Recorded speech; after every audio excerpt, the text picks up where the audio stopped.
morning. Today is Tuesday, August 27th, and this is Woodman AM. Please stand for the Pledge of Allegiance.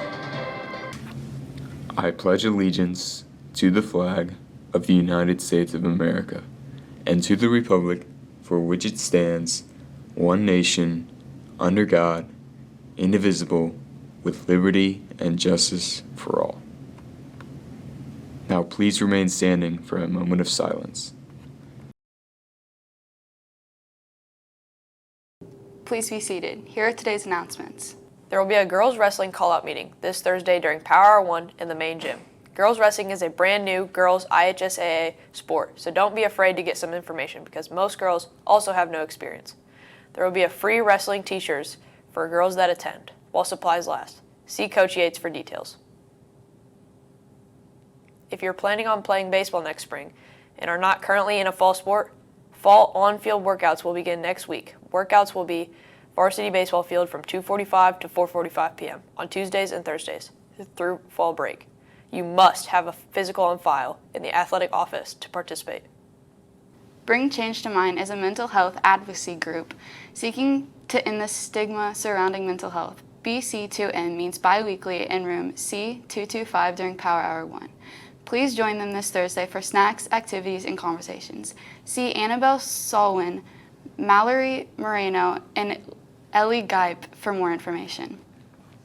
Homecoming week is right around the corner. We will kick off with the homecoming dance on September 14th, and tickets will be available exclusively online. You can scan a QR code during both Power Hours from September 2nd to the 13th to buy them. The cost is $20 per person. The rest of homecoming festivities will take place the week after the dance. Spirit Week will start September 16th. The homecoming parade and powder puff will be September 19th, and the pep rally and football game will be September 20th. Auditions for the fall play, Alice in the Wonderland, will take place next week after school in the auditorium. Sign-ups for an audition spot next Tuesday and attend the movement auditions the following day. The sign-up is available on the stage doors in the music hall. On September 5th, there will be a call-out for anyone who does not want a speaking role but does want to be on stage. On September 12th, there will be a call-out for anyone who wants to help as a non-performer. See Ms. Hayes in room C111 for details. There will be a call-out meeting on Thursday for any boy interested in playing basketball this year. The meeting will be during Power Hour 2 in Coach Woody's room, room 1L110, which is right next to the IMC. If you're unable to attend, please see Coach Woody to get a preseason calendar and other important information. Any seniors who are supposed to pose for Last Chance Senior Portraits today and tomorrow should report to the Connections Room on time over the next 2 days. These students have specific appointments, letters were mailed, and copies of the same letters delivered to classes. The Connections Room is located all the way down the English hallway past the IMC and the boys' restroom in the far corner of the school. You should see a bright sign pointing you in the direction. If you need to pose for senior portraits but did not receive the letter, please contact Ms. Green and LGI 1 immediately. This is the very last chance, regardless of how valid your excuse might be for missing your appointment. The Woodman Theater will be hosting a karaoke night at the Suds on September 7th from 6 to 8 p.m. It is $5 to sing, $2 to jump the line, and $5 to reserve your song, so no one else can sing it. It is free to attend. World Culture Night will take place September 12th from 5 to 8 p.m. in the Student Activity Center. Join in for the fun to celebrate all the world cultures we have in our community. Look for crafts, entertainment, activities, community resources. Food trucks will also be available. If you have any questions, please see Miss Jones in room C103. Everyone is getting used to the new cell phone policy. Here's Woodman AM reporters with more information.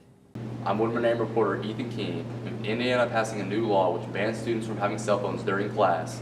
Here are some students and staff's perspective on this new rule. I'm here with Principal Mr. Gasaway. So Mr. Gasaway, can you tell us a little bit more about the cell phone policy? Yeah, I mean, obviously the cell phone policy is a little different. We're cracking down on it and making either me the bad guy or the state the bad guy, which is okay. But I know that it's already shown a positive difference in the classrooms. And I absolutely love in the hallways when I see kids' eyes and they're not looking down at their cell phones. So I think it's a good thing. And I honestly, I've talked to a few kids who just they felt like they were kind of relieved where they didn't have that fear of missing out, of what's on Snapchat or what's going on. and teachers have already reported back about just more engaging in the classroom. So, I mean, the teachers have always had that power, but we kind of took that power away from them on that and just told them this is what we're going to do, and it'll affect their teacher evaluation if they don't follow what we're doing. So, you know, the teachers know that we're requiring a lot out of them, but I mean, I think it's a good thing so far. I've been very impressed with the fact that yesterday we only had one set of AirPods that were turned in. I mean, we didn't have a phone turned in yesterday, so it seems like all the kids are learning this is how we're going to do things. So that means we just got great people who understand that, hey, life sometimes stinks, but you got to follow some rules, and this is one of those that we're going to follow. Thank you, Mr. Gasaway. All right. I'm now here with history teacher Mr. Rung. So, Mr. Rung, what are your thoughts on this new cell phone policy? Personally, I love it. To me, it's like a Christmas morning. It's the best thing we've done in education for a while with the state. Kids are, I mean, you're paying attention for the first time since I've been here. We had cell phones, gosh, 10 years ago, and nobody really had them, and they weren't on them a lot. And it was, obviously with the pandemic and stuff, kids were on them all the time. So you guys aren't, and you're paying attention, I think grades will significantly go up. So. Thank you, Mr. Rung.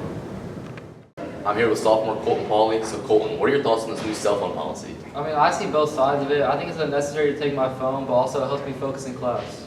Thank you, Colton, and now back to the studio. That concludes today's announcements. I'm Amaya. And I'm Aiden. Have a great day.